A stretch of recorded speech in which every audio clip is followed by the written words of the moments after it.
पिछली बार आपको कहा गया था कि वो रजिस्ट्रार साहब के साथ पास जाइए। हाँ सर, मिला था। क्या बोले वो? आपको लीगल एड दिलाया उन्होंने? नहीं सर। कोई लीगल एड अपॉइंट नहीं किया उन्होंने? नहीं। मैं आपका केस 2:30 बजे लूंगा। जरा रजिस्ट्रार से हम पूछेंगे कि क्या किया उन्होंने हमारे ऑर्डर पे। रजिस्ट्रार साहब का कहना है उन्होंने आपको समझाने की कोशिश की थी, आपको लीगल एड काउंसिल शन्नो शगुफ्ता खान भी प्रोवाइड किए थे, और आप अपना मामला खुद लड़ना चाहते हैं। ठीक है?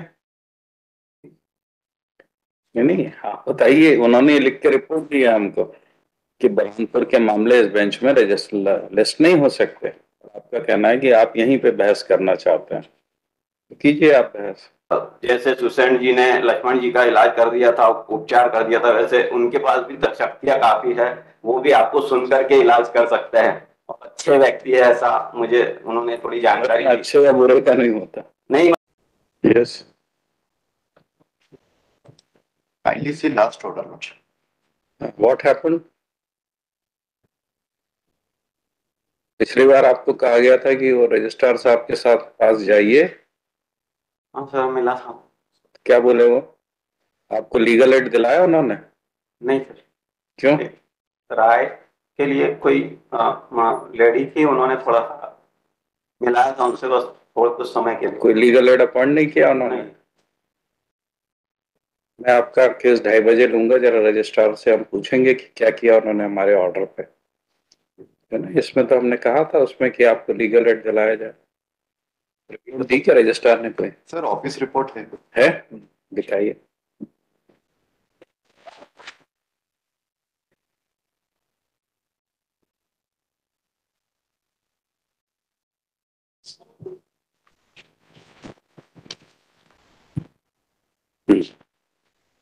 रजिस्ट्रार साहब का कहना है उन्होंने आपको समझाने की कोशिश की थी, आपको लीगल एड काउंसिल शन्नो शगुफ्ता खान भी प्रोवाइड किए थे, और आप अपना मामला खुद लड़ना चाहते हैं। ठीक है? नहीं नहीं, हाँ बताइए। उन्होंने ये लिख के रिपोर्ट दिया हमको कि उन्होंने आपको समझाया था, आपको नोटिफिकेशन दिखाया, आपको रूल पोजीशन भी बताई कि बरहमपुर के मामले इस बेंच में रजिस्टर लिस्ट नहीं हो सकते। आपका कहना है कि आप यहीं पे बहस करना चाहते हैं, तो कीजिए आप बहस। मैं इंदौरी में चाहता हूँ, थोड़ा इंदौर मुझे भी सुन ले। जबलपुर मेरे लिए बहुत ज्यादा मुश्किलदायक है। और प्लीज सर, आपको भी उन्होंने ये कहा कि आपको काफी मतलब पावर है, आप उसको ले सकते हैं, क्योंकि हाई कोर्ट के पावर आपके पास है। और हाई कोर्ट का पावर के हिसाब से संवैधानिक के हिसाब से भी शक्तियां दोनों तरफ बराबर है, ऐसा उन्होंने भी बताया मुझे कि हम तो ऐसा तो लॉ में 6 में नहीं है। मतलब उन्होंने भी ये समझाया कि भाग 6 में तो नहीं है, लेकिन भाग 3 में आपके अधिकारों की रक्षा के लिए उनके पास अधिकार है सुनने का और जजमेंट करने का। उन्होंने एक सुसेन का भी उदाहरण बताया था कि जैसे सुसेन जी ने लक्ष्मण जी का इलाज कर दिया था, उपचार कर दिया था, वैसे उनके पास भी तो शक्तियां काफी है। वो भी आपको सुन करके इलाज कर सकते हैं और अच्छे व्यक्ति है, ऐसा मुझे उन्होंने थोड़ी जानकारी दी। अच्छे या बुरे का नहीं होता। नहीं मतलब जो भी है, जो अच्छा उन्होंने बोला तो। देखिए, ऐसा है कि हर चीज का जुरिस्डिक्शन फिक्स है। हम आपके मसले को यहाँ पर नहीं सुन सकते क्योंकि इस कोर्ट को जुरिस्डिक्शन नहीं है।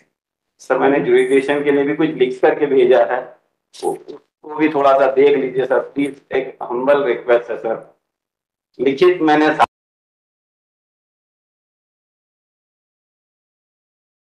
दहेज से चिल्लाने के आरोप में, तो उनकी 353 खारिज हुई है। सर्वोच्च न्यायालय ने बोला है चिल्लाना और धमकी देना मतलब हमला नहीं है। मेरे केस में भी सेम टू सेम ऐसा ही कुछ लगभग है कि मुझ पर चिल्लाने का, जोर से वार्तालाप करने का, मतलब बहस करने का, और केवल 132 ही लगाई गई है। और 13 तारीख के दिन कहानी बनाकर लगाई है, जबकि घटना 11 तारीख को बताई है। मेरा रिक्वेस्ट यही था कि यदि कोई घटना घटित हुई होती तो सेम डे सेम दिन मैं गिरफ्तार हो गया होता, उसी समय गिरफ्तार हो गया होता। 11 मिनट में गिरफ्तार हो गया होता, 13 मिनट नहीं लगते, क्योंकि हाई कोर्ट यानी कोर्ट के अंदर जिला विधिक सेवा प्राधिकरण होता है, उसके कार्यालय के अंदर, चैम्बर के अंदर की घटना बताई जा रही है। अब चैम्बर के अंदर यदि कोई व्यक्ति चिल्ला चोट करेगा और ऐसी यदि कोई चीज करेगा हमले वाली, तो वो तो तुरंत गिरफ्तार हो जाएगा। उसके लिए 48 घंटे की देरी भी नहीं लगेगी एफआईआर दर्ज होने में, ना ही कोई ऐसा होगा। अब ये छोटी सी बात है, अब हाईकोर्ट ने भी इसमें कंसिडर नहीं किया था कि हमला क्या है। पुलिस ने तो हमला करने का धारा लगा दी, परेशान हो रहे हमला करने की धारा में, जबकि असॉल्ट हुआ नहीं। एफआईआर में कहीं भी ऐसा लिखा नहीं है कि इनने कुछ अपशब्द बोल दिए हो, कहीं भी कुछ एक शब्द नहीं लिखा है कि हमने क्या कहा। पूरे एफआईआर के अंदर एफआईआर उसमें कहीं भी कोई शब्द ही नहीं है कि हमने कुछ बोला हो। सिर्फ ये है उन्होंने कहा है कि चैम्बर के अंदर कागज खींचा गया जिससे फट गया, यानी कागज पर बात है, किसी व्यक्ति विशेष पर कोई हमले वाली बात जैसे सुप्रीम कोर्ट बोल रहा है माननीय, वैसे नहीं है। वैसी कोई घटना घटित नहीं हुई है। पुलिस ने लगा दिया है 132, 132 लगा दिया तो 132 थोड़ी हो जाएगा सर जी। मैं एफआईआर हूँ सर।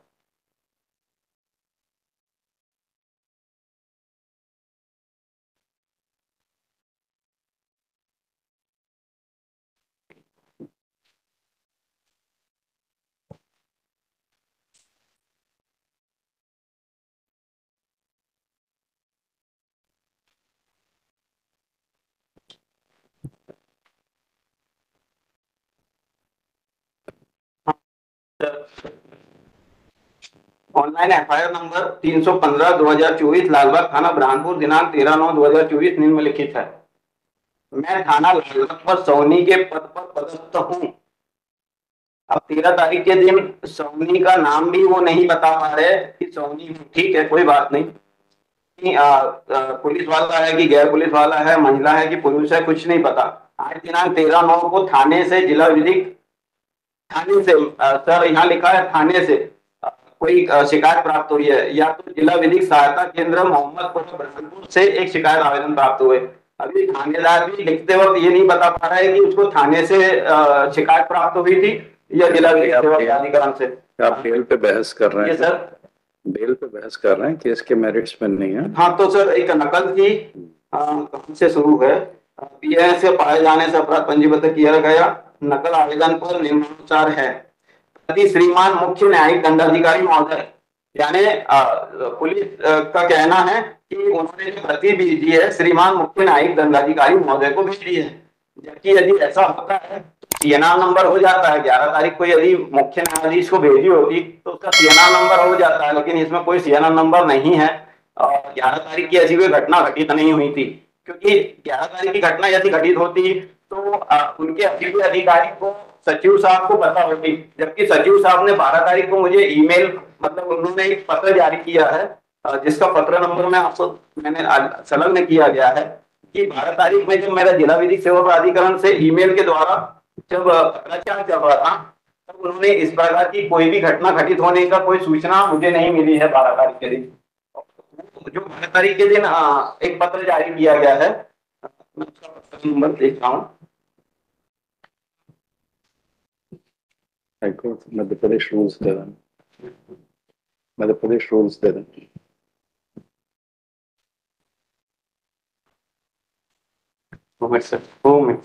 आराम से आराम से। हाँ सर 9 नंबर पर है, 9 नंबर पर है सर।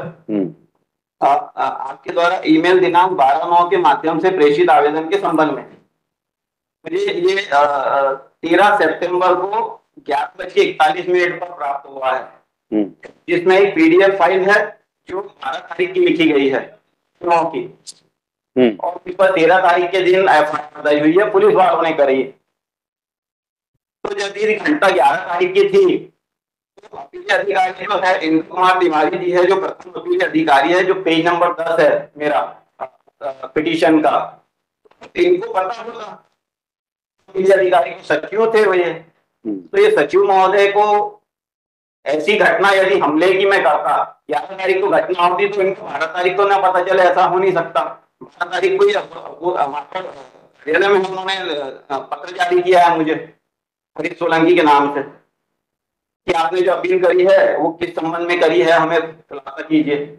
और ये ईमेल मुझे 13 तारीख को प्राप्त हुआ, यानी 13 तारीख को इन्होंने ईमेल किया है। तो 13 तारीख तक तो कोई 11 बजे तक के तो ऐसी कोई घटना घटित नहीं हुई है। पुलिस वालों का ऐसा कहना है कि 11 तारीख को घटना घटित हुई है। तो ऐसा है किसी के भी नाम से, झूठे नाम से भी एफआईआर दर्ज करा सकती है। और स्वाभाविक है सर, कोई इसमें कोई ऐसा कोई हरकत करेगा तो तुरंत गिरफ्तार हो जाएगा सर, उसके लिए 48 घंटे नहीं लगेंगे सर। और सर 13 तारीख को छुट्टी थी, इसलिए 13 तारीख को भी यदि एफआईआर होती तो 13 तारीख के बाद भी मैं गिरफ्तार हो जाता, लेकिन 13 तारीख को भी मैं गिरफ्तार नहीं हुआ हूँ। इसके बाद नालसा से मेरे कई प्रचार चले हैं सर। देखिए सर, 11 नंबर पर मेरा एक पत्र है जिला विधिक सेवा प्राधिकरण जिला बुरहानपुर, उसमें एक नालसा नई दिल्ली के नंबर दिनांक 5 जुलाई 2024 का हवाला है, जो मुझे 13/11 में मिला है। यानी मैं 5 जुलाई को जो जानकारी मांग रहा था, इन्होंने मुझे जानकारी के संबंध में 11वें महीने में जानकारी दी है। यानी मैं जानकारी मांग रहा हूँ सिर्फ, और ऑनलाइन मांग रहा हूँ। ठीक है, आपको सुन लिया। आपको जुरिस्डिक्शन पे और कुछ नहीं कहना है, मैं ऑर्डर कर रहा हूँ। ठीक है, ठीक है। जुरिस्डिक्शन पे तो मैं कुछ बोला नहीं हूँ। आपने बोला ना, इतनी देर से आपको यही तो मौका दिया था, आपको जो भी कहना है कह सकते हैं।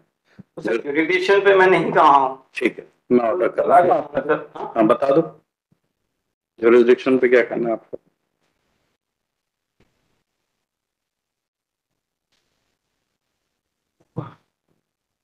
ये 2 हैं, दोनों का एक साथ लिखा रहा हूँ, उसमें कर लेना है।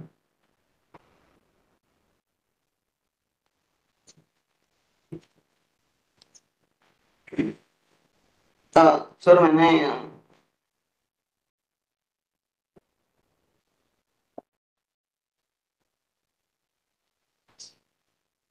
11/12 को मैंने कुछ पत्र भेजे हैं, जिसमें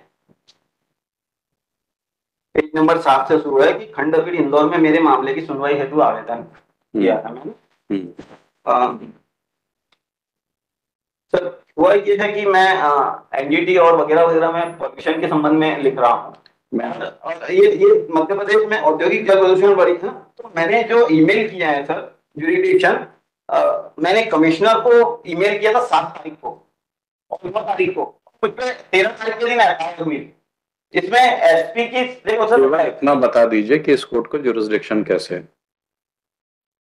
किस प्रोविजन में आप आ रहे हैं इस कोर्ट में। आपका मन किया, आपका मन किया या करीब पड़ा इसलिए इस कोर्ट को जुरिस्डिक्शन हो जाएगा। आपका मन किया या करीब लगा आपको इसलिए। नहीं सर, ऐसा नहीं होता। फिर तो जुरिस्डिक्शन कैसे आता है? मैंने लिखा सर जी, मैं लिखा हूँ। आपने कलेक्टर के यहाँ क्यों नहीं फाइल की ये दोनों पिटीशन, वहीं पे बुरहानपुर कलेक्टर के यहाँ? नहीं सर, आप क्षेत्राधिकार हाईकोर्ट